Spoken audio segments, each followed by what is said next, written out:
del CIPS y colaboro aquí en el 5 y pues me invitaron a proponer un simposio. Propuse este simposio de cognición social que tiene 3 mesas simultáneas, ustedes saben. Esta es la mesa que corresponde a cognición social en enfermedades neuropsiquiátricas con colegas investigadores y profesores. Paralelamente se está llevando a cabo la mesa de estudiantes que corresponde a ontogenia de la cognición social. Digo, se los menciono por si alguien tiene interés de saber cómo se desarrolla la cognición social en los escolares, los adolescentes y los adultos mayores. Están por allá. Y la doctora Berna Telles también se integró a este simposio con una mesa sobre toma de decisiones, que también se está llevando a cabo paralelamente. Bueno, sin más preámbulo, solamente voy a presentar brevemente a mis compañeros en la mesa y ya después iremos hablando de sus reseñas. Me acompaña la doctora Ana Soibert Ravelo, la doctora Ivonne Flores Medina y el doctor Zarajo. Ellos dos, Ivonne y el doctor Zarajo, vienen del Instituto Nacional de Psiquiatría y Ana viene de la Facultad de Estudios Superiores de Iztacala, de donde ella y yo somos egresadas del doctorado. Y bueno, ya poco a poco les iré hablando de sus trayectorias. Bueno, me voy a permitir dar comienzo. Voy a comenzar yo y me voy a presentar solita. No te preocupes. Es mi club de fans también. Bueno, no es cierto. Ya en serio, bueno, yo soy licenciada en psicología, tengo una maestría en neuropsicología por la UAM. Yo soy egresada de la primera generación de la maestría en neuropsicología de la Facultad de Psicología de aquí de la UAM. Eso fue por allá del año 2002, o sea, hace algunos años.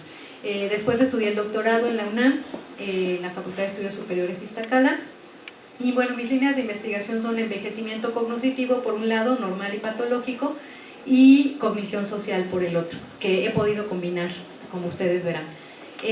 Actualmente soy profesor investigador de tiempo completo del CIPSI en la UAM, y pues soy miembro de algunas organizaciones, asociaciones, la Federación Mexicana de Alzheimer, la Asociación Morelense de Alzheimer y la Asociación Mexicana de Especialistas en Demencias. Y con eso es suficiente.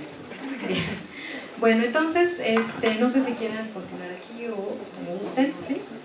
O pasar para ver. Y bueno, voy a comenzar tratando de no tardarme mucho, bueno, de tomar el tiempo que me corresponde, que son 15 minutos. Después de lo cual veremos si hay algún tiempo para preguntas y así iremos.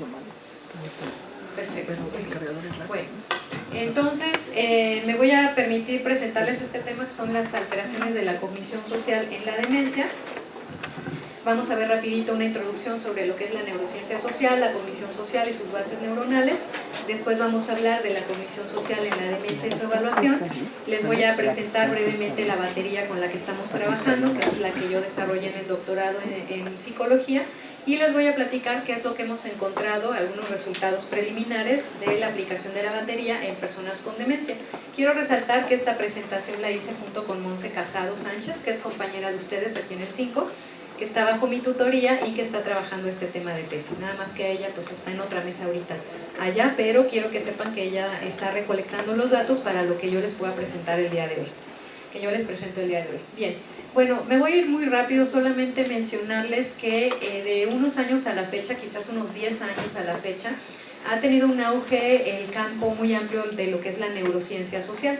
¿Qué es la neurociencia social? Bueno, pues nos explica la interacción entre la mente, sistemas biológicos del cerebro y el mundo social. Y bueno, en esta multidisciplina pues interactúan disciplinas como la neurociencia, las ciencias cognitivas y las ciencias sociales.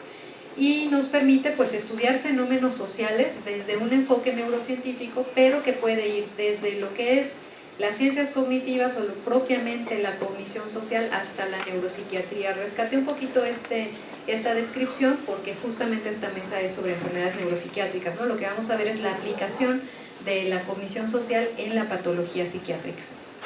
Bien, y bueno, hay múltiples publicaciones que ustedes pueden ver. Digo, este libro tiene como 1000 páginas sobre fundamentos de neurociencia social. Ahora bien, ¿qué es la cognición social? Como ustedes ven, bueno, la cognición social es una rama o una disciplina, subdisciplina de la neurociencia social, pero a su vez el constructo de cognición social es un multiconstructo, es un un constructo que a su vez incluye componentes como estos que están aquí. Si ustedes en un buscador de Google, cualquier cosa, meten cognición social, lo primero que les va a salir es teoría de la mente y estudios sobre todo en personas con autismo, ¿no? del espectro autista. Sin embargo, hay otros procesos que comparten esta definición que también forman parte de la cognición social, que es el juicio moral, el procesamiento emocional, la toma de decisiones, el razonamiento o problemas sociales, solución de problemas sociales y la empatía. Algunos teóricos meten también las neuronas espejo, sin embargo pues saben que son como muy controversiales y son la base de la empatía, entonces de alguna manera están incluidas aquí. Y bueno, pues ¿qué es la cognición social? Pues son todos aquellos procesos, es una combinación de procesos emocionales y de razonamiento que nos permiten interactuar o llevar a cabo una adecuada interacción social con nuestros pares, ¿no? O en el ámbito social. ¿Cuáles son las bases neuroanatómicas? Algunas de las estructuras que participan en la cognición social, sin querer ser exhaustiva, pues el lóbulo temporal, la amígdala en la parte medial del cerebro, la corteza somatosensorial, sobre todo en el hemisferio derecho, y la corteza orbitofrontal. No me voy a detener mucho. Hay algunos artículos, a mí me ha gustado mucho este artículo de la doctora Julie Henry, que se llama, bueno, evaluación clínica de la función sociocognitiva o social cognitiva en enfermedades neurológicas, y ellos están ya con técnicas muy sofisticadas encontrando correlaciones, correlatos neuroanatómicos con procesos específicos. De alguna manera este artículo corrobora lo que yo les decía, que la cognición social es un multidominio. La doctora Julie estudia la teoría de la mente, la empatía, la percepción social, que esto es el reconocimiento de emociones en rostros, y la conducta social. Y entonces vean que con técnicas muy sofisticadas se están encontrando aspectos o estructuras neuroanatómicas específicas de cada proceso, por ejemplo de teoría de la mente, de empatía, de reconocimiento de emociones en rostros y la conducta social, pero son las estructuras que ya les mencioné, la corteza orbitofrontal, la amígdala, ¿sí? El área temporoparietal del hemisferio derecho, etc. Bueno, ¿y qué pasa con la cognición social en la demencia? Bueno, primero es necesario saber cómo evaluamos la cognición social. Actualmente un neuropsicólogo clínico pues encontrarán que todavía no tenemos una forma muy objetiva o estandarizada de evaluar la cognición social. Estas afirmaciones están sacadas de una encuesta que hicieron estos autores entre neuropsicólogos de una asociación de neuropsicólogos a nivel internacional, y ellos respondieron que, por ejemplo, evaluaban la capacidad social de manera empírica, indirecta y subjetiva, con entrevistas, preguntándoles a los familiares o utilizando tareas que no precisamente son para cognición social, pero que indirectamente les daban información. Por ejemplo, la tarea de semejanzas o comprensión del WISE o la tarea de cartas de Wisconsin, ¿sí? Entonces, bueno, a partir de que las pruebas que existen son hechas con fines de investigación o que no tienen estándares para nuestra población, pues fue que yo hice la propuesta de una batería para evaluar la cognición social, que la voy a dejar ahí en pausa y ahorita se la voy a presentar. Ahora bien, nomás les quería mostrar la necesidad de contar con instrumentos para evaluar cognición social. Ahora bien, dentro del ámbito de las demencias, ahora yo estaba pensando que no les puse mucha introducción sobre lo que son las demencias, pero bueno, rápidamente les puedo mencionar que las enfermedades demenciales son un conjunto de más de 100 enfermedades que se asocian al envejecimiento, pero que sin embargo no dependen de él, es decir, no son causadas por el envejecimiento, aunque se presentan con mayor frecuencia en los adultos mayores, que son más de 100 enfermedades, o sea, por eso se llaman demencias. El término más contemporáneo y en la última versión del DSM-5 son trastornos neurocognitivos. Son más de 100, pero las más frecuentes y que cursan sobre todo con alteraciones en la cognición social son la demencia frontotemporal, Alzheimer, la esclerosis lateral amiotrófica, la enfermedad de Parkinson, Huntington, la parálisis supranuclear progresiva, la degeneración corticobasal y la esclerosis múltiple. Están un poquito en orden, o sea, la reina de las alteraciones de cognición social entre las demencias es la demencia frontotemporal, específicamente la variante conductual, que es cuando el lóbulo frontal se degenera. Anteriormente a esta se le llamaba enfermedad de Pick, por si alguno lo ha escuchado, lo que antes se conocía como la enfermedad de Pick, ahora es la variante conductual de la demencia frontotemporal. Y bueno, simplemente mostrarles que en muchos estudios, aquí hay varios estudios relativamente recientes, para que ustedes vean que las demencias más evaluadas en cognición social, o que la cognición social se evalúa sobre todo en demencia frontotemporal y Alzheimer. Huntington, demencia frontotemporal y Alzheimer, esclerosis múltiple, y las tareas empleadas. La mayoría de las tareas con las cuales se está evaluando la cognición social son tareas de teoría de la mente, justamente. Y bueno, utilizan estas tareas para distinguir entre el perfil de la demencia frontotemporal y el Alzheimer. Aquí hay otro ejemplo de varios estudios, otra vez la demencia frontotemporal contra la demencia semántica o contra otros trastornos psiquiátricos, y solamente encontré yo uno de Parkinson y controles, debe haber más, ¿no? Pero solamente había uno reciente. Y nuevamente utilizan, bueno, aquí los rostros de Ekman, pero de ahí en fuera lo que usan son tareas de teoría de la mente, ¿sí?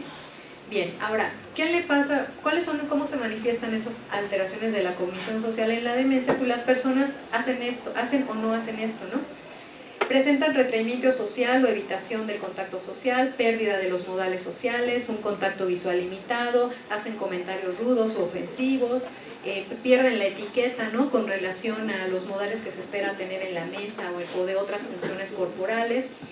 Tienen un lenguaje extendido, es decir, pues muy amplio semánticamente, ¿no? Se pierden con detalles secundarios, no van al grano. Tienen negligencia en su apariencia personal, aun cuando no haya depresión. Hay indiferencia a lo que sienten los otros, ¿no?, a la angustia o a la pérdida de los otros. Incapacidad para compartir la alegría, es decir, falta de empatía, ¿sí lo notan? Falta de reciprocidad social, pobre respeto a los turnos en la conversación, un comportamiento racista, fíjense, hacen comentarios que no son adecuados, infracciones a los límites interpersonales, o sea, yo me puedo situar muy cerca sin respetar el espacio personal del otro, no entender los chistes, fracaso para detectar señales sociales claras, falta de adherencia a los estándares sociales, excesiva focalización en sus intereses, etcétera, ¿no? O sea, ustedes ven toda la gama de alteraciones que nosotros podemos identificar. Ahora, hay muchas tareas, sobre todo experimentales, para evaluar teoría de la mente, empatía, percepción social, conducta social, pero todas estas tareas no tenemos experiencia o tanta experiencia con población mexicana. Esa es la salvedad. Por eso es que yo diseñé esta batería, que es la batería de cognición social para adultos mayores, que tiene evalúa tres ámbitos de la cognición social: el razonamiento social, la toma de decisiones y el procesamiento emocional. El razonamiento social tiene a su vez tres subpruebas, que es la identificación de absurdos en láminas temáticas, el establecimiento de causas y efectos ante una situación y la capacidad de juicio personal y social. Ahorita les voy a mostrar ejemplos. Para la toma de decisiones utilicé el Iowa Gambling Task, que quizás ya lo conocen, y es una de las pocas tareas que sí se usa a nivel internacional para evaluar la toma de decisiones, y yo diseñé una escala para que el informante me diga cómo está tomando decisiones el paciente o el adulto mayor. Que esto tiene una alta validez ecológica, porque muchas veces el paciente no es capaz de darse cuenta de lo que le pasa y nos va a decir que él decide bien. Sin embargo, su familiar sí nos va a poder decir que no es así. Y en el procesamiento emocional, pues utiliza una tarea clásica, que es el reconocimiento de emociones en rostros de Ekman. Estos son ejemplos de los reactivos, por ejemplo, la tarea de absurdos, de identificación de absurdos. ¿Qué nos da? ¿Qué parte de la cognición social nos permite esta tarea? El análisis del contexto. Un contexto social es complejo. O sea, ¿cómo me debo comportar en un auditorio? ¿Qué lenguaje debo utilizar? Ahorita que estoy frente a ustedes, que es un ámbito académico, ¿no? ¿Cómo debo venir vestida? ¿Cómo debo llevar la mesa? ¿No? Todo eso, bueno, me lo da el contexto de alguna manera. Yo tengo que saber identificar el contexto, y aquí ellos tienen que identificar, por ejemplo, que aquí está el ancla flotando, eso no es posible, dicen no pescar y están pescando, etcétera, ¿no? Este es un ejemplo de los reactivos de juicio personal social. Cada lámina va acompañada de una frase. Por ejemplo, aquí decimos, los niños rompieron el vidrio. ¿Qué es lo mejor que el Señor puede hacer? Y preguntamos entonces sobre las acciones de uno de los personajes. Y este es un ejemplo de las láminas de causalidad, que son láminas más sencillas que estas. Aquí hay varios personajes, aquí solamente es una acción, y preguntamos, por ejemplo, qué habrá pasado inmediatamente antes o qué habrá pasado inmediatamente después. Es un ejemplo de las tareas, ¿sí? Y el Iowa Gambling Task, que no me voy a tomar tiempo para explicarla. Si alguien quiere o tiene duda, pues nos pregunta después. Y la escala de toma de decisiones, estos son los reactivos que finalmente quedaron. Eran un total de 30 reactivos, pero la escala final tiene 18 únicamente. Ejemplos, ¿no? Por ejemplo, su familiar distribuye inadecuadamente su dinero, elige adecuadamente lo que va a comer diariamente, descuida su higiene, elige las actividades que realizará cada día, sabe cómo actuar en un conflicto con otra persona, etc. Es una escala Likert que responde el informante. Bueno, son ejemplos de las respuestas o de cómo se categorizan las respuestas ante los estímulos de causalidad o de juicio. Pedimos respuestas abiertas y después las categorizamos de acuerdo a 3 niveles de respuesta. Les damos 2 puntos si la solución que dan es viable, correcta y segura. Por ejemplo, está ocurriendo un asalto, ¿qué es lo mejor que la señora puede hacer? Pues meterse discretamente y hablarle a la policía, ¿no? Sería como lo mejor. Pero una respuesta de un punto, que es una acción que soluciona parcialmente el problema, sería gritar auxilio porque está viendo que van a asaltar al señor. Bueno, a lo mejor se está poniendo en riesgo, ¿no? Al gritar. Y 0 puntos, una acción inconveniente, ilógica o que no soluciona o que complica el problema, alejarse sin hacer nada, que sería pues quedarse callada, hacer como que no ve y pedir porque el ratero no lastime al hombre, ¿no? Entonces, bueno, es controversial. Este reactivo de hecho no quedó entre el banco de reactivos que estamos usando porque tiene algunos defectos, pero bueno, es para ilustrar un poquito las respuestas, ¿no? Bien, y ahora bien, ¿qué es lo que nosotros estamos encontrando? Son resultados preliminares. Hicimos un corte con 12 pacientes con demencia. El objetivo de este trabajo pues es describir las alteraciones de algunos procesos de cognición social en una muestra de personas con demencia vascular, mixta y, bueno, Alzheimer, vascular y demencia mixta, que es la combinación de Alzheimer y vascular. Un poquito qué es lo que nosotros queremos aportar con este trabajo, pues el estudio de la cognición social en otro tipo de demencia que no es la frontotemporal, que es la demencia Alzheimer y que es la demencia vascular, que además es el segundo lugar de frecuencia en nuestro país. Todas aquellas personas hipertensas y diabéticas descontroladas van a tener, pueden tener demencia vascular, y bueno, hay que saber si en este tipo de demencia están ocurriendo alteraciones también, ¿sí? Hasta el momento lo que hicimos fue comparar a nuestros 12 pacientes con demencia, ahorita les explico las características de ellos brevemente, con 12 personas neurotípicas pareadas por sexo y edad, ¿sí? Entonces, la media de edad de las personas típicas tenían 75 años en promedio, 76 las personas con demencia. Aquí están sus puntuaciones de 2 escalas que nos permiten establecer el nivel de severidad de la demencia. Son escalas de escrutinio cognitivo que usan todos los neurólogos. El punto de corte en esta escala es 23 para nuestra población, es decir, quien tiene menos de 23 puntos sospechamos que tiene alguna demencia. Entonces nuestros pacientes o participantes sanos pues tienen más de 23, tienen un promedio de 27 puntos, pero los que tienen demencia tienen 21 puntos. ¿Qué les quiero decir con esto? Que nuestra muestra hasta el momento son pacientes con demencia leve, ¿sí? Que están empezando, incluso tenemos algunos con deterioro cognitivo leve, que es otra entidad diagnóstica, pero bueno, quiero que vean esto, o esto es importante. Esta es otra prueba de escrutinio donde el punto de corte es 82, nuestra población normal tiene 88 en promedio y nuestros pacientes con demencia tienen 63 puntos. Aquí se nota más la diferencia, sin embargo estamos estudiando esta prueba, también espero pronto alguna vez publicar los datos del CASI, porque creemos que el punto de corte para nuestra población es más bajo de 82, 82 es bastante alto, ¿sí? Bueno, y entonces ¿qué encontramos? Bueno, aplicamos la batería, Monse lo está haciendo.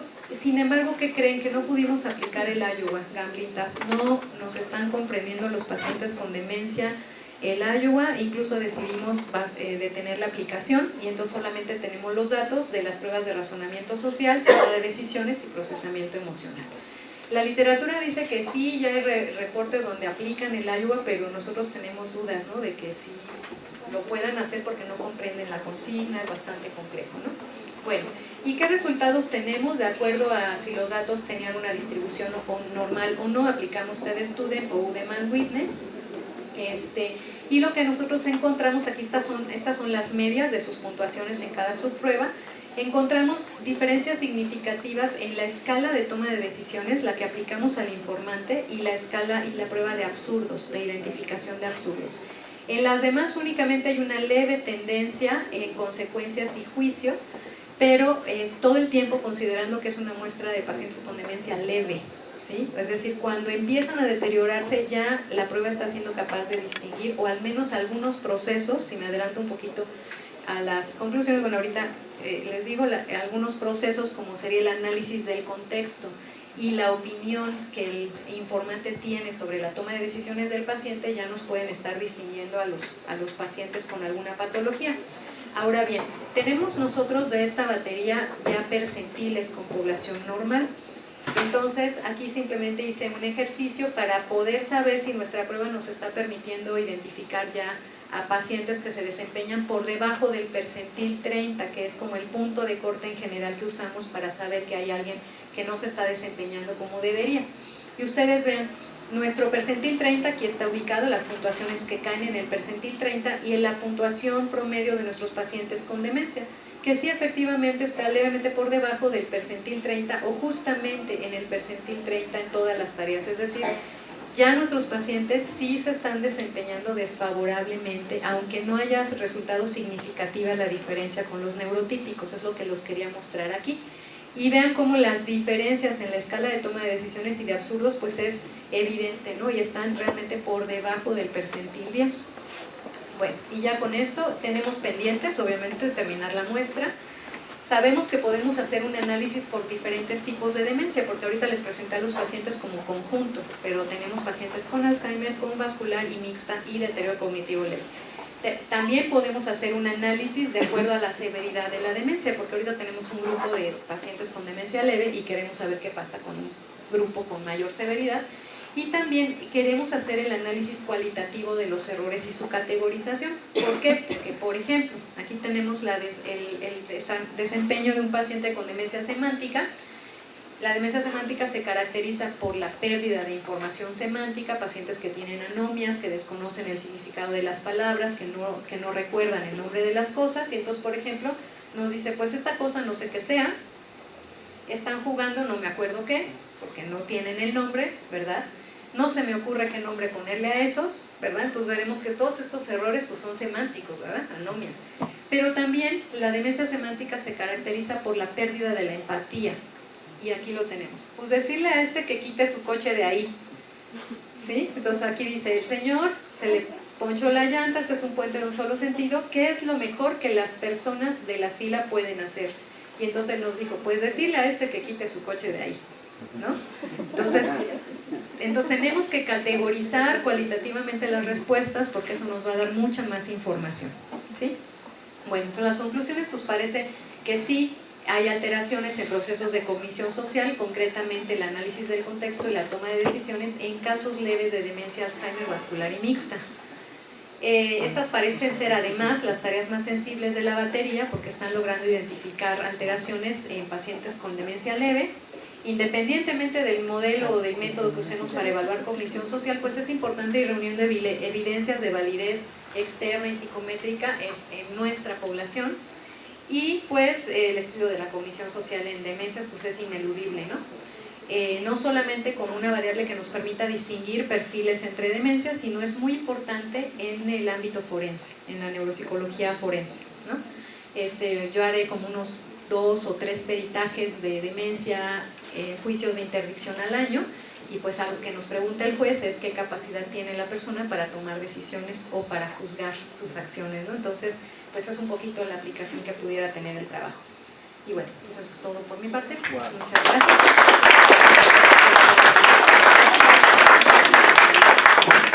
No sé si tengan alguna pregunta brevemente mientras ponemos la siguiente presentación.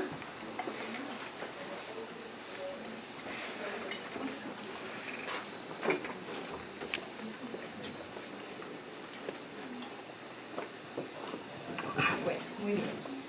Entonces, espérenme porque dejé mi reseña por allá.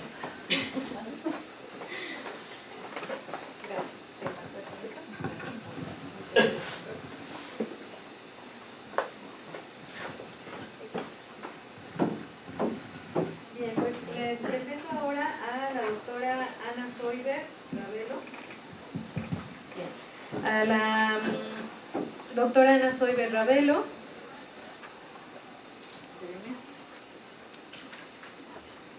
Ella es licenciada en Psicología por la Universidad de Anáhuac, cuenta con una maestría en Psicología con residencia en Neuropsicología Clínica por la UNAM.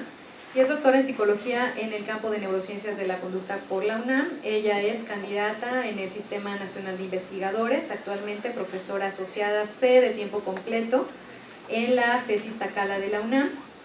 Es docente de la residencia en neuropsicología clínica y su línea de investigación y experiencia clínica se centran en enfermedades neurodegenerativas, especialmente deterioro cognitivo y alteraciones neuropsiquiátricas asociadas a los parkinsonismos. También participa en otras líneas de investigación relacionadas a la cognición social, trastornos del neurodesarrollo, especialmente el TDAH. Tiene 4 publicaciones arbitradas, incluyendo artículos en revistas internacionales, capítulos de libro. Ha sido traductora y revisora técnica de varios textos académicos, así como revisora en revistas de psicología y neurociencias en Latinoamérica. Y es miembro también de la International Movement Disorder Society y de la International Basal Ganglia Society. Gracias, Adela. Buenos días. Bueno, en realidad yo tengo más experiencia estudiando, como bien dijo Adela, parkinsonismos y específicamente la enfermedad de Parkinson de inicio temprano. Y menos tiempo estudiando la cognición social. Creo que soy bastante nueva en el estudio de la cognición social. Lo que les voy a intentar transmitir hoy en primera instancia es por qué a través de la experiencia en el trato con los pacientes con enfermedad de Parkinson y particularmente con esta variante de inicio temprano, hemos ido desarrollando la hipótesis de que es muy relevante estudiar la cognición social en la enfermedad de Parkinson, ¿no?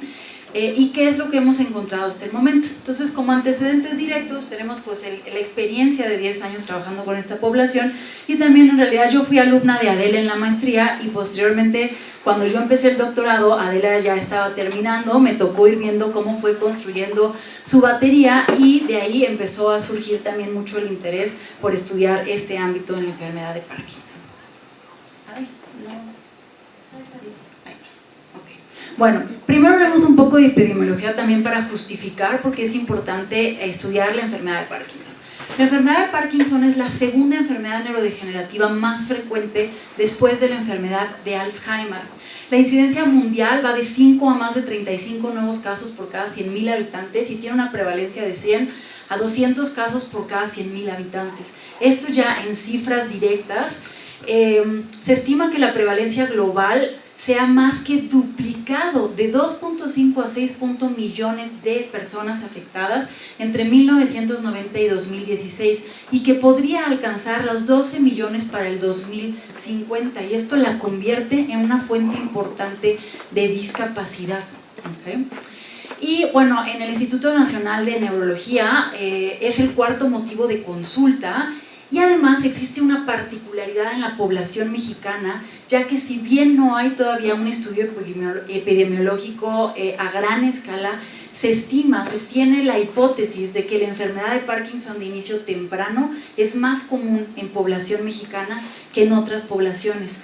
A más temprana la enfermedad, el inicio de la enfermedad de Parkinson, mayor riesgo de que haya componentes genéticos importantes. Entonces, obviamente esto puede variar de población a población y existe la sospecha de que en México es más prevalente esta variante. Bien, hablando de la enfermedad de Parkinson, es importante aclarar que el concepto de la enfermedad ha cambiado drásticamente en los últimos 20 años y sobre todo en los últimos 10 años. Si bien la enfermedad de Parkinson sigue clasificándose y considerándose un trastorno del movimiento, es decir, sus características patognomónicas son la presencia de bradicinesia más ya sea rigidez o temblor o los tres, y estos son los síntomas cardinales mediante los cuales se hace el diagnóstico clínico de la enfermedad. Hay que reconocer que la enfermedad de Parkinson conlleva toda una serie de síntomas no motores, que si vemos esta línea de tiempo de la historia natural de la enfermedad, los síntomas no motores pueden estar presentes hasta 20 o 30 años antes del inicio de la sintomatología motora y que estos van a continuar desarrollándose en conjunto con los síntomas motores clásicos de la enfermedad. Y entre estos tenemos muchas alteraciones cognitivas y psiquiátricas, incluyendo depresión, ansiedad, apatía, deterioro cognitivo leve que puede estar presente desde el momento del diagnóstico y que puede ir empeorando hasta llegar a un diagnóstico de demencia ya en los estadios más tardíos del padecimiento. de tal manera que se ha reconceptualizado la enfermedad de Parkinson tomando en cuenta la frecuencia y la importancia que tienen en el manejo de la enfermedad todos estos síntomas no motores que podemos clasificar en estos rubros autonómicos, del sueño, sensoriales y los que a nosotros competen, los cognitivos y psiquiátricos. Y de todos estos, los cognitivos y psiquiátricos tienen tal efecto sobre la calidad de vida de los pacientes y los familiares que ya es bien clasificada esta enfermedad no solo como un trastorno del movimiento, sino como una enfermedad neuropsiquiátrica compleja. Bien, ahora hablando un poco de México, el único estudio que hay hasta ahorita publicado en México sobre síntomas no motores, pues nos alerta sobre la prevalencia de los síntomas que a nosotros competen, ¿no? Las alteraciones del estado de ánimo y la ansiedad se presentan casi hasta en el 70% de los pacientes, y las alteraciones cognitivas que en este estudio no estudiaron a fondo, pero que también de manera superficial estudiaron, en este caso atención y memoria, en más del 60% de la población. Aquí estamos hasta ahora hablando de la enfermedad de Parkinson común, la que empieza después de los 65 años, ¿vale? Ahora, los síntomas o el cuadro cognitivo en cuanto a las funciones cognitivas frías, por así decirlo, ¿no?, ha sido muy bien estudiado en esta enfermedad, sobre todo en el Parkinson típico que empieza después de los 65 años, de tal manera que ya se ha creado o hablado de diferentes fenotipos en cuanto a lo no motor y también en cuanto específicamente a lo cognitivo, de tal manera que en la actualidad hablamos de una enfermedad de Parkinson con un fenotipo principalmente cognitivo, principalmente apático, principalmente con alteraciones afectivas y de otros tipos de síntomas no motores. Y en cuanto a lo cognitivo, también se han definido fenotipos cognitivos que pueden conllevar más o menos riesgo de desarrollar demencia. Entre estos hablamos del fenotipo clásico, el fenotipo frontoestriatal, que se caracteriza por disfunción ejecutiva, alteraciones atencionales, ¿sí?, y un fenotipo que le llaman cortical posterior, que tiene un poco más de relación con las demencias corticales, por ejemplo con el Alzheimer, donde predominan alteraciones de memoria, fallas visoespaciales, y estos pacientes son los que tienen más riesgo de desarrollo de demencia.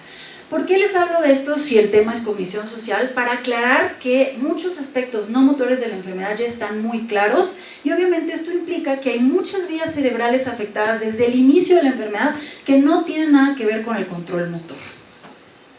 Bien. Ahora, también existen ya criterios diagnósticos para la enfermedad para el deterioro cognitivo leve asociado a la enfermedad de Parkinson, y estos son muy útiles clínicamente y realmente conllevan, cuando un paciente tiene deterioro cognitivo leve, se ha visto que se incrementa mucho el riesgo de desarrollar demencia en los siguientes 3 años. De hecho, se ha visto que después de 20 años de evolución, más del 80% de las personas con Parkinson van a desarrollar demencia. Ahora, estos cambios cognitivos se asocian a muchos sistemas de neurotransmisión, no solamente al sistema dopaminérgico, que es el típicamente estudiado y el que típicamente asociamos a la enfermedad de Parkinson. Incluyen cambios noradrenérgicos, serotoninérgicos, acetilcolinérgicos y finalmente dopaminérgicos. Todos estos sistemas comienzan a degenerarse hasta 20 o 30 años antes del inicio de los síntomas motores, y su afectación va correlacionándose, la severidad de su afectación con la severidad del deterioro cognitivo. Y en cuanto al sistema dopaminérgico, algo importante a mencionar es que de las neuronas dopaminérgicas en el mesencéfalo existen diferentes núcleos productores de dopamina que no se afectan a la par en el transcurso de la enfermedad. Específicamente el primero en afectarse es la sustancia nigra pars compacta, que va a proyectar al estriado y que se va a asociar tanto al control motor en sus conexiones o su dirección al putamen y a las cortezas motoras, como al caudado, que recibe aferencias de la corteza prefrontal dorsolateral y de las cortezas parietales y temporales, ¿sí?, y se asocia a la disfunción cognitiva en cuanto a funciones visoespaciales, memoria y funciones ejecutivas frías. Y por otro lado tenemos el área tegmental ventral, que se va a degenerar mucho después en la enfermedad de Parkinson y que es la que va a dirigirse al estriado ventral, al núcleo accumbens, al hipocampo, y que forma las vías mesolímbicas y mesolímbicas corticales.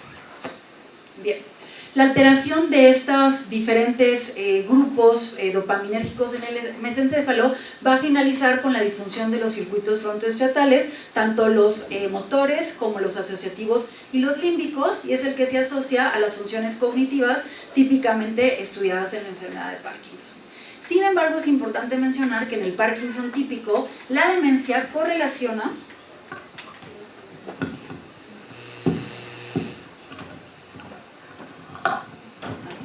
no lo toqué, lo prometo.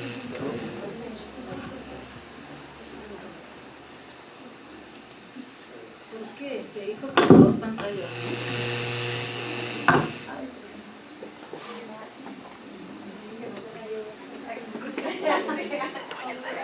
Muy bien.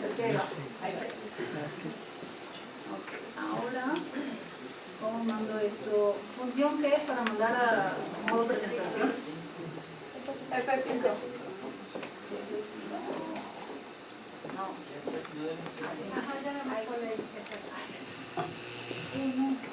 Bueno, yo les decía,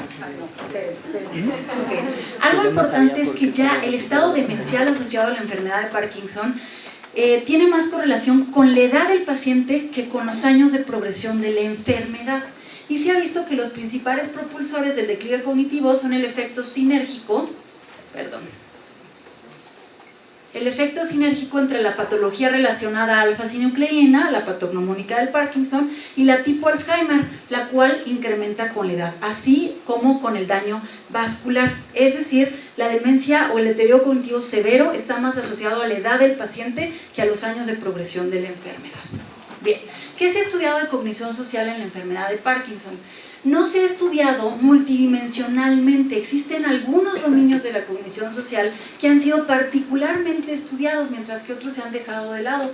Entre ellos, la teoría de la mente, y se ha estudiado mucho más los aspectos cognitivos que los afectivos, la toma de decisiones y el reconocimiento de emociones en rostros. Y en estos estudios han encontrado que estos déficits se relacionan a una mayor severidad de la enfermedad, que pueden estar presentes desde el diagnóstico, pero que empeoran conforme avanza la enfermedad y sobre todo conforme llega el momento de la demencia, y además que llegan a tener un efecto en la calidad de vida.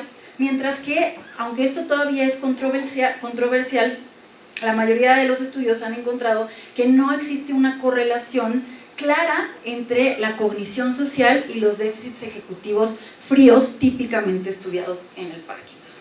Ahora, factores importantes a tomar en cuenta que a mí clínicamente me importan muchísimo es qué contribución tiene la edad a estos déficits que estamos observando en los pacientes, porque incluso hay estudios que demuestran que la cognición social disminuye un poco en algunos aspectos, incluso en el envejecimiento sano, ¿no? ¿Y qué relación tiene con la depresión? Hasta el 70% de los pacientes con Parkinson tienen síntomas depresivos. ¿Puede haber una relación entre un mal procesamiento de estímulos sociales y el fenómeno de la depresión en estos pacientes? Y esta pregunta viene de la experiencia que he tenido. Es muy común que los pacientes con Parkinson te digan: me ven feo, no quiero salir, ya no le importo a mi familia. Estas cuestiones que uno podría hipotetizar que es probablemente donde está infiriendo algún déficit en la cognición social. Esa es una hipótesis que hemos ido desarrollando en el trato con estos pacientes, pero no hay estudios que analicen la correlación entre cognición social y depresión en esta población, porque en los pacientes con trastorno depresivo mayor sí se ha identificado alteraciones en la cognición social, ¿no? Pacientes con depresión sin enfermedad neurodegenerativa. Ahora, de volada vamos a hablar de algunas particularidades de la enfermedad de Parkinson de inicio temprano, que es la que yo llevo estudiando un buen rato. Bien, hablamos de Parkinson de inicio temprano cuando los síntomas motores y el diagnóstico clínico mediante estos se realiza o aparecen antes de los 50 años de edad. Tiene una progresión más lenta, o sea, los pacientes con Parkinson de inicio temprano van a vivir igual que un paciente con Parkinson de inicio tardío, pero muchos más años. Tiene algunas diferencias en el fenotipo motor, ¿sí? Y se ha visto que hay una menor tasa de demencia. Ahora, respecto a esto, inicialmente se decía que estos pacientes no tenían deterioro cognitivo y así se aseveraba categóricamente. Sin embargo, poco a poco se ha visto que sí. Bien, En cuanto a la depresión, y esto es algo muy importante, existe depresión moderada severa reportada hasta un 40% de los pacientes. Esto es una prevalencia mayor, una frecuencia mayor que en los pacientes de inicio tardío. Estos pacientes tienen mucho más depresión que los pacientes con un inicio tardío. ¿Pueden estar ahí influyendo aspectos sociales? Bien. Y se ha visto que en estos pacientes las alteraciones cognitivas y la depresión son el mejor predictor de calidad de vida y además también afectan opciones terapéuticas. Ahora, aquí en México, en estudios que hemos hecho en los últimos años, el 60% de los pacientes que nosotros hemos atendido en 3 centros de referencia nacional son de inicio temprano.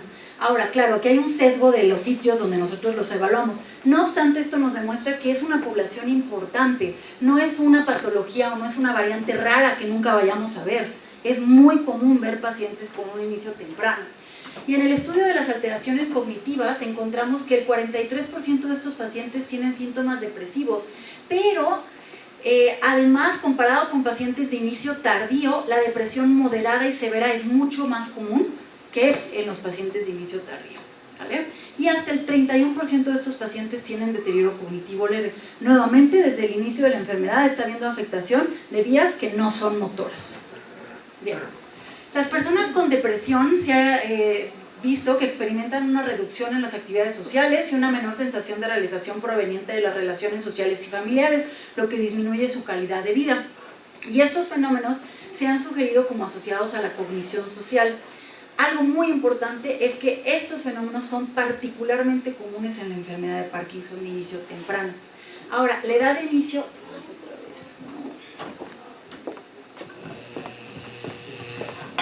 Me voy a alejar más, no sé si...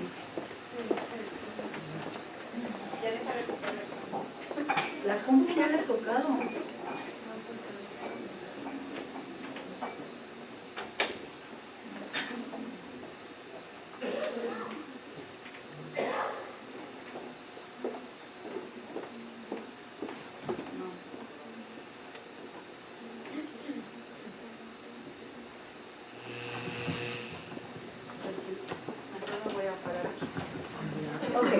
Entonces, la edad de inicio y la presencia de depresión son los principales predictores de estigma autoapercibido en la enfermedad de Parkinson, lo que tiene a su vez una alta relación con la calidad de vida. Tomando estos aspectos, de manera resumen, podemos decir que la enfermedad de Parkinson engloba múltiples síntomas no motores, incluyendo cognitivos y psiquiátricos, y si bien es menos estudiada, también existe alteración en la cognición social en esta población. En la enfermedad de Parkinson también existe deterioro cognitivo leve, al contrario de lo que se creía hace unos 5 o 10 años, y esto implica que hay afectación de circuitos cognitivos. En la enfermedad de Parkinson de inicio temprano existe mayor prevalencia de síntomas depresivos y mayor afectación de la vida social y el funcionamiento diario, lo que impacta directamente en la calidad de vida. Sin embargo, no se ha estudiado la cognición social en esta población ni su relación con la depresión y la calidad de vida. Y finalmente, también tiene una relevancia teórica estudiar la cognición social en esta población en particular, porque son pacientes con menores factores asociados a la edad, donde si bien existe deterioro cognitivo, la incidencia de demencia es mínima. De hecho, en nuestro estudio anterior, de los más de 100 pacientes que estudiamos, ni uno cumplía criterios de demencia, mientras que en el inicio tardío es mucho más común.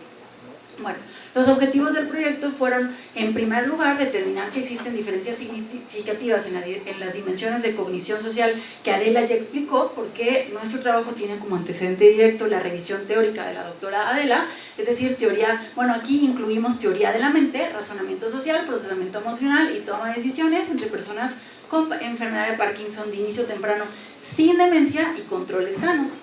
Describir cualitativamente las alteraciones en cognición social y finalmente a lo que queremos llegar eventualmente es a analizar la relación que las 4 dimensiones estudiadas de la cognición social tienen con la sintomatología depresiva y la calidad de vida. Nuestra idea es que si esto existe, probablemente intervenir sobre la cognición social pueda mejorar la depresión en estos pacientes y a su vez la calidad de vida, ¿no? Esa es la hipótesis. Bien. Utilizamos la batería de Adela que ya les explicó, ¿no? Y además utilizamos el test de la mirada Reading the Mind in the Eyes, que evalúa la teoría de la mente. En los estudios con Parkinson lo toman como un instrumento que evalúa teoría de la mente afectiva, ¿no? Y Y también utilizamos el inventario de depresión de Beck y un cuestionario de calidad de vida específicamente utilizado en enfermedad de Parkinson. Bien. La edad promedio de nuestros pacientes de 56 años es mucho más joven que las muestras que usualmente se estudian en Parkinson, que normalmente tienen más de 65 o 70 años, ¿no? Tienen alrededor de 10, 11 años de escolaridad y no difieren obviamente pacientes y controles en estas variables. Donde sí difieren pues es en la depresión y en la calidad de vida. No podemos estudiar pacientes con Parkinson sin depresión y sin nada de deterioro cognitivo, porque no estaríamos estudiando una muestra natural, ¿no? Sería eliminar a los pacientes con los que nos vamos a topar en el día a día. Bien, ¿qué es lo que encontramos? Que en las cuatro dimensiones de cognición social, en todas las tareas existen diferencias estadísticamente significativas y además tamaños del efecto que para los dominios de razonamiento social y procesamiento emocional son muy grandes, ¿no? Y para la toma de decisiones, tanto para el Iowa y la escala de toma de decisiones que describió Adela, así como para la teoría de la mente, bueno, grandes y moderados, ¿no? O sea, hay una diferencia muy grande entre el desempeño en tareas de cognición social, entre pacientes con Parkinson de inicio temprano, gente con una media de edad de 55 años, que no tienen demencia, y los controles pareados por edad y escolaridad, ¿sí? Bien. Algunos datos interesantes en cuanto al procesamiento emocional: el 69% de la muestra con Parkinson de inicio temprano juzgó a los rostros emocionalmente neutros como una emoción negativa. Decían que estaban tristes, aburridos, que se sentían solos, ¿sí? Sin embargo, los errores más frecuentes se dieron en el reconocimiento de la alegría y la sorpresa. Les causaba mucha confusión. En cuanto a la identificación de absurdos, los pacientes con Parkinson de inicio temprano solo lograron identificar el 47% de los absurdos en las láminas, mientras que los controles fue alrededor del 86% de los absurdos presentados en las láminas. Y en cuanto a la toma de decisiones, esta fue una tarea muy interesante de aplicar. El 67% de los pacientes eligieron una mayor proporción de cartas de riesgo de los dos mazos de riesgo, mientras que esto solamente se dio en el 16% de los controles, ¿no? Y con una prueba exacta de Fisher, pues obviamente esta diferencia es súper significativa.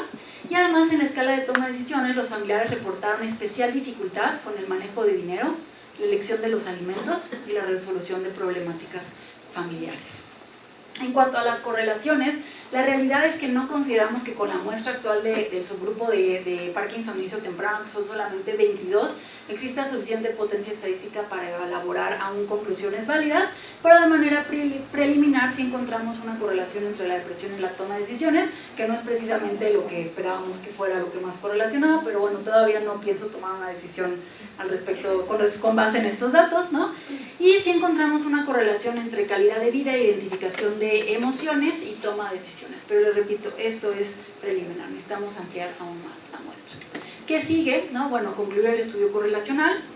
Nos falta analizar muchos aspectos cuantitativos y cualitativos, especialmente la relación entre los déficits que encontramos que sí son muy significativos, con otras variables clínicas de la enfermedad como la medicación dopaminérgica. Esto es algo importante porque otros estudios muestran que la dosis de la medicación dopaminérgica, o si el paciente está en on y en off, afectan significativamente la sensibilidad a la retroalimentación positiva y negativa de los pacientes, los años de evolución y también las deficiencias cognitivas frías. Las correlaciones preliminares que hemos hecho no muestran aún ninguna relación entre una escala de cribado que aplicamos y las deficiencias en cognición social, pero bueno, también hay que ampliar más la muestra. Y luego, más a futuro, otras cosas que hay que, pues a las que queremos llegar es determinar el efecto de las alteraciones visuales y el rastreo visual que tienen estos pacientes. Tienen sacadas hipométricas y muchos problemas visuales motores, ¿no? ¿Qué relación tiene esto con la cognición social? ¿Por qué? Porque muchos de los estímulos de la cognición social pues vienen de pistas visuales. Entonces, ¿será que no están procesando bien? ¿Eso tiene una influencia? Y bueno, ¿sería beneficioso intervenir sobre la cognición social en estos pacientes? Finalmente, esta es la pregunta a la que queremos llegar, ¿no? Y bueno, eso es lo que llevamos hasta el momento.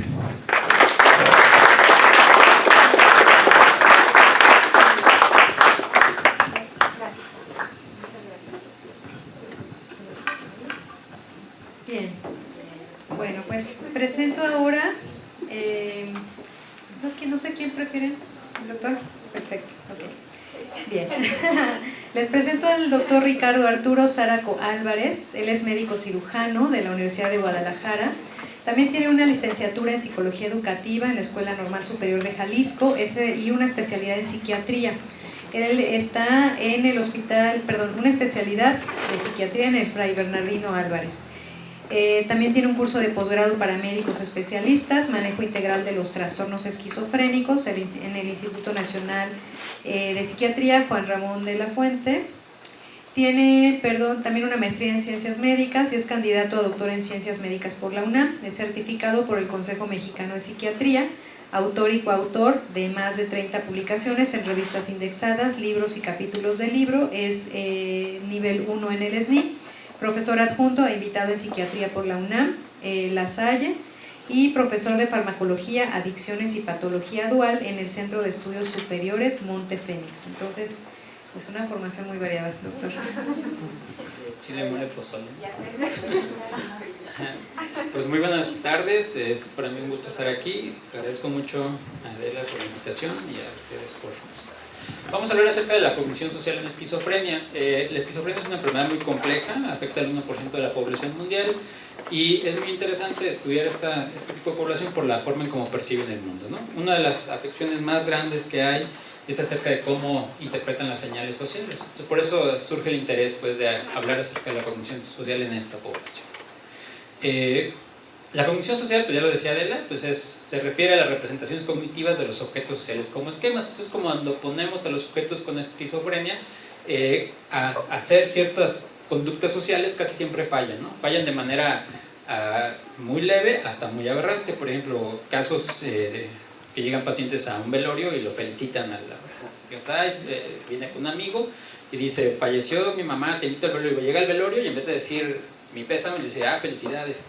O sea, ese tipo de errores que parecen como errores mínimos, al momento de estar en contacto con otros, favorecen que se aíslen aún más, ¿no? Entonces, depende de los autores que veamos, esta construcción, pues, de cognición social la podemos dividir en varios, ¿no? Hay quien las divide solamente a teoría de la mente y muchos de los estudios que hay en esquizofrenia solamente evalúan la teoría de la mente y otros evalúan solamente el procesamiento emocional, que son los más frecuentes. Pero intentando, pues, dar una construcción, voy a mostrar los resultados de 3 experimentos que se han llevado a cabo ahí en el instituto, ¿no? Pues tendríamos que justificar por qué es importante, ¿no? Porque todos estos déficits parece que se relacionan directamente con la forma en cómo funcionan en el mundo los pacientes con esquizofrenia, además de que no poder, por ejemplo, mantener un empleo. Una paciente llegaba y decía, doctor, es que a veces cuando estoy trabajando en un Subway, ¿no?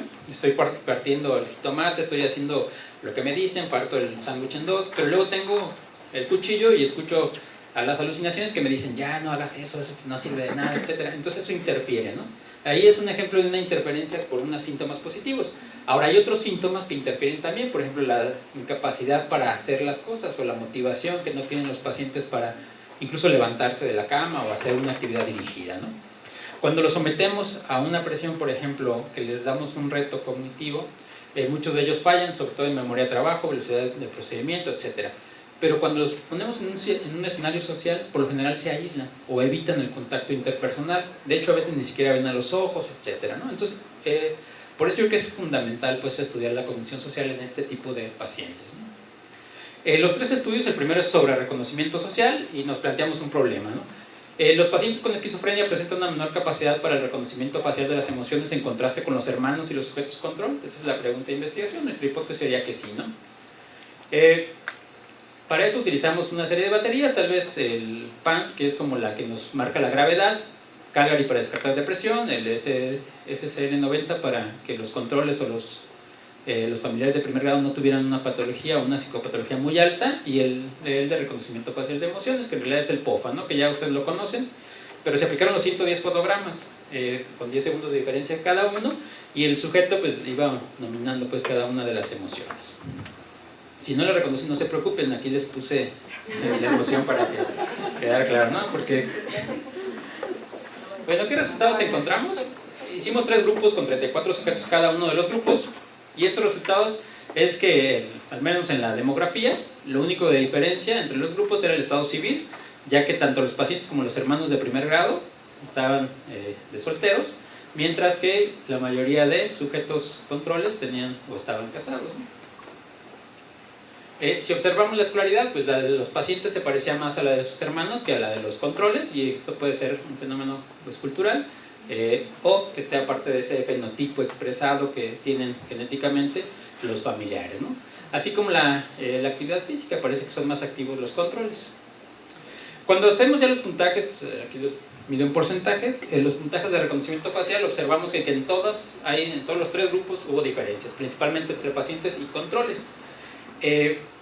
Para que sea más fácil, lo ejemplifico en estas tablas de barras, en esta gráfica de barras, y ustedes lo observan como los pacientes son las más oscuras, los hermanos son los intermedios y los claritos son los controles. Y en todas las emociones se ve como una escalera. ¿Por qué? Porque hay una diferencia que es marcada una y otra vez, ¿no? Entonces, si dividimos emoción por emoción, podemos ver que la felicidad o la alegría, como ustedes la quieran traducir, hay diferencia entre pacientes y controles, y esta diferencia se marca simplemente entre pacientes y controles, no entre hermanos, lo cual es importante destacar, porque parece que los hermanos se comportan como en el intermedio, ¿no?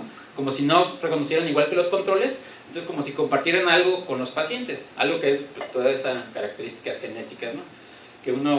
Que los clínicos de antes llamaban esquizotaxia, ¿no? Esta familiaridad con esos fenómenos muy particulares. ¿Y por cuál lo confunden? Los pacientes confunden la alegría con la emoción neutral, así como los controles y los hermanos. O sea, parece que las confusiones son muy similares, ¿no? ¿Qué pasa con la tristeza? Igual hay diferencia entre los 2 grupos, y la confunden más los pacientes con el miedo, pero también los hermanos, ¿no? Y los controles. Pero si se fijan, la confusión es mucho mayor en los pacientes. ¿Qué pasa con el miedo? Hay diferencias entre los 3 grupos. Aquí parece que es la menos reconocida en todos, ¿no? Igual en todos los reportes internacionales, el procesamiento del miedo, el reconocimiento del miedo es mucho menor. Aquí se observan los controles, pero también se observan los pacientes. Menos de la mitad de respuestas correctas fueron las que obtuvieron. Y un poco más de la mitad los hermanos, ¿no? Estos sí se comportan entonces como más parecidos entre ellos. Y la confunden los pacientes principalmente por la sorpresa, al igual que el resto de grupos, ¿no? Pero en porcentajes mayores. ¿Qué pasa con el enojo? Algo similar, entre pacientes y controles hay diferencia, no entre hermanos. Y la confusión es un poco más heterogénea, parece que el enojo es más difícil como asignarle una valencia, ¿no? ¿Qué pasa con la sorpresa? Es de las más reconocidas, y se observa igual diferencias entre los pacientes y los controles, pero no entre los hermanos. Igual es muy heterogénea la confusión de esta emoción. ¿Qué pasa con el asco o desagrado? Pues aquí hubo diferencia también entre los 3 grupos y entre ellos, ¿no? Pacientes, controles y hermanos. Llama la atención porque también es poco reconocido el desagrado o asco. O sea, parece que las emociones con valencia negativa no las reconocen, y las que tienen valencia positiva las reconocen como negativas. Entonces le asignan un valor muy particular a ese reconocimiento facial. Todos la confundieron con enojo. Se llama la atención, ¿no? Como el asco lo confunden todos los grupos con enojo, que esto es pues, el esperado, ¿no? ¿Y qué pasa con la emoción neutral? Pues igual, hubo diferencias entre pacientes y controles, ¿no? ¿Por qué la confunden más? Pues por tristeza. Y aquí sí la diferencia es un poco más en pacientes. Entonces a esta emoción que no tiene una carga afectiva parece que le da una valencia también negativa.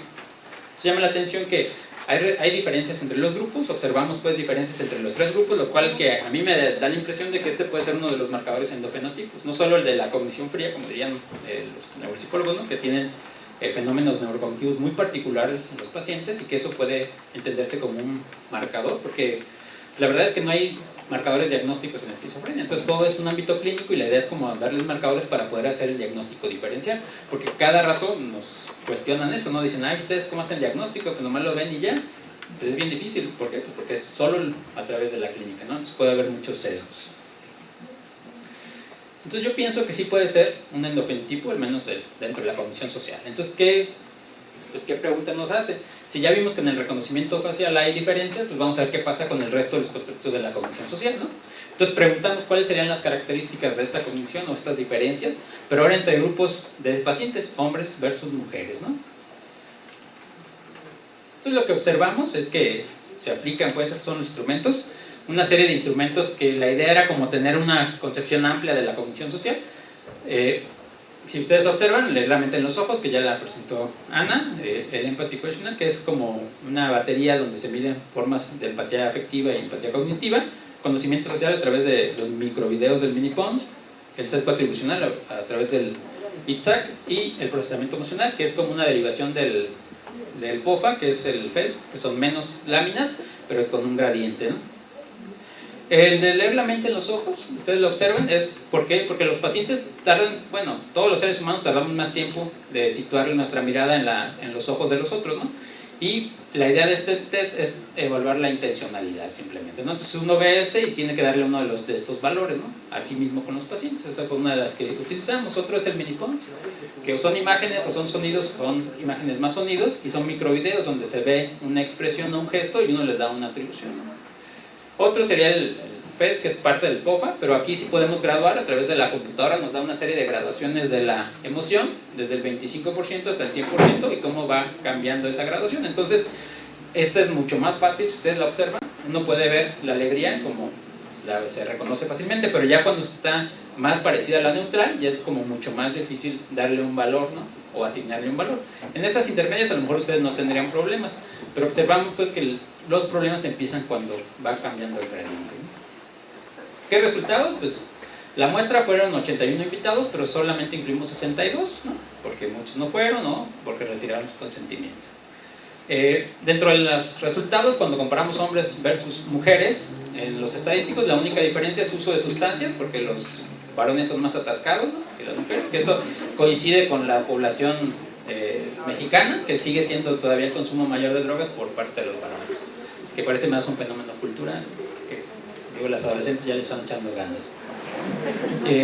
El resto de variables, pues no hay diferencias entre los grupos.